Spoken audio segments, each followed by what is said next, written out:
This video is going to be about the scourge that is the baby boomer.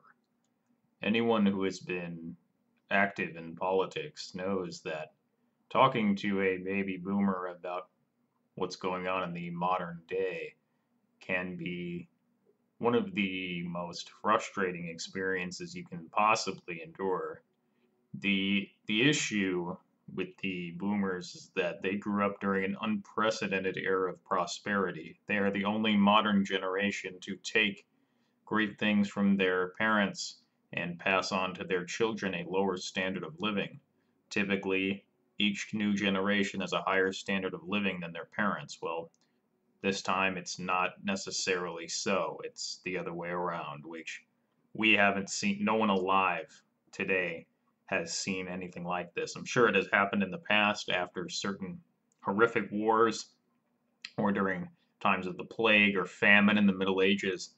But in the modern era, this is kind of a unique circumstance that the boomers and we in the younger generation find ourselves in.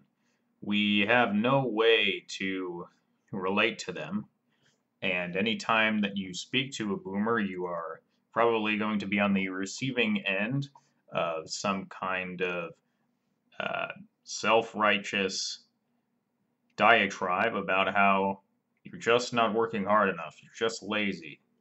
The boomers do not seem to understand the fact that the world that they grew up in no longer exists because their greed and avarice destroyed it, and it never will exist again. They grew up during a time of artificial prosperity.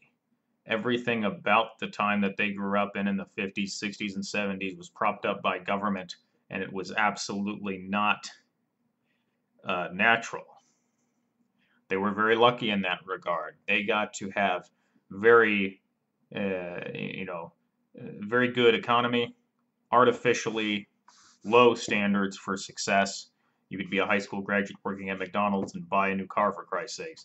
These people don't understand that that world no longer exists. So when they look at the younger generation complaining about low wages and jobs, they still are looking at it through the mindset of, well, I bought a car and a home on a shitty on a shitty job when my wife wasn't even working. So what the hell is wrong with these kids?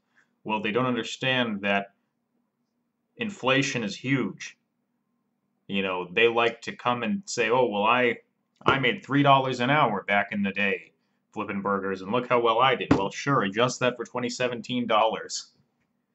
Okay, inflation is rampant; it's out of control. The dollars back then are nothing, or rather, the dollars today are nothing compared to the dollars back then. It's a completely different ballgame. But they don't understand that.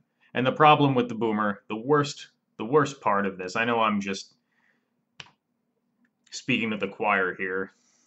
Everyone here already knows this if you have talked to any of these people, and even if you talk to your parents, even if you're not engaged in politics, you know what I'm talking about. The worst thing with the boomers is even when you confront them with uncontrovertible evidence of the difference in economic conditions and social conditions and how they grew up in a much easier, better time, they will accept this evidence but not change their opinion or outlook on anything.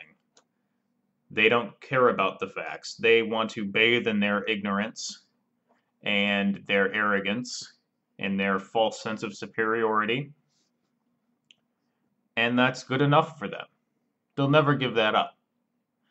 This is the same generation of people that said in the 60s and 70s, never trust anyone over 30. Well, the people at that time that were over 30 were the people in the trenches in World War I and who fought in World War II. Whether or not those wars were justified, those men were certainly not cowards. They knew the value of a dollar, and they knew the value of family. They knew how to save, and they knew how to be self-sufficient. Even back in the day, they were shitting on these people. So why does it shock anybody that they're shitting on the younger generation today? This group of people, quite frankly, have always been shitty. Now, there's always a couple outliers, and you'll always find a good conservative right-wing boomer who will complain about, not all of us are like that. Well, come on. Even you know that your brethren are like that. They're all like that. Even if there are a couple exceptions, it doesn't mean that we should not we should not speak as if it's the rule, because 99% of the time, it is.